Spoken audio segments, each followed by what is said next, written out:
Donc là où Copilot Chat va être efficace et va répondre à des premiers cas d'usage, donc les cas d'usage globalement qui sont utilisés dans les autres outils d'intelligence artificielle. Ça va être sur de la recherche web, donc si vous souhaitez obtenir de l'information sur un sujet en particulier.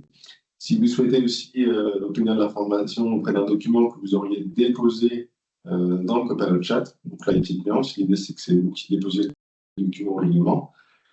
Par contre, l'élément ne va pas être cherché automatiquement par Copilot dans votre environnement Microsoft 365. Ça, on le verra plus tard. Vous allez aussi pouvoir créer des visuels, des choses de ce type-là. Bon, derrière, on va faire une petite démo quand même de comment ça se matérialise.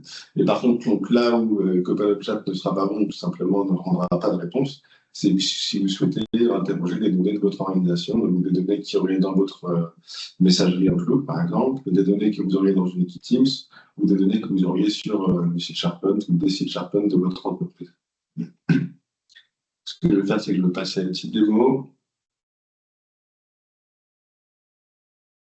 Là, je suis sur l'interface de Copilot Chat. Donc, elle peut être accessible aussi si vous utilisez Microsoft Edge directement dans le navigateur. Il y a un petit bouton Copilot en haut à droite de votre écran. Voilà, en l'occurrence, je suis dans une fenêtre Chrome. Donc, j'ai accédé à la page d'accueil, on va dire, de Microsoft 365. Et aujourd'hui, cette page-là, c'est directement sur Copilot. Donc, déjà, comment je vois que je suis sur une version Copilot Chat gratuite, inclus dans mes licences Microsoft 365, c'est qu'en bas à gauche, là, je vois que c'est inscrit Copilot Chat essentiel et que d'ailleurs, Microsoft il vous propose une mise à niveau pour passer sur la licence supplémentaire qu'on abordera ensuite. D'autres éléments qui sont intéressants sur cette page-là, donc là, je vois que je suis. Alors, je vois le petit bouclier avec la coche blanche, la coche verte, pardon. Donc là, ça montre que les données sont bien sécurisées et restent au sein de l'organisation. Autre élément aussi que l'on a, c'est qu'on va pouvoir potentiellement sélectionner le modèle qu'on souhaite utiliser pour que nous rende la réponse.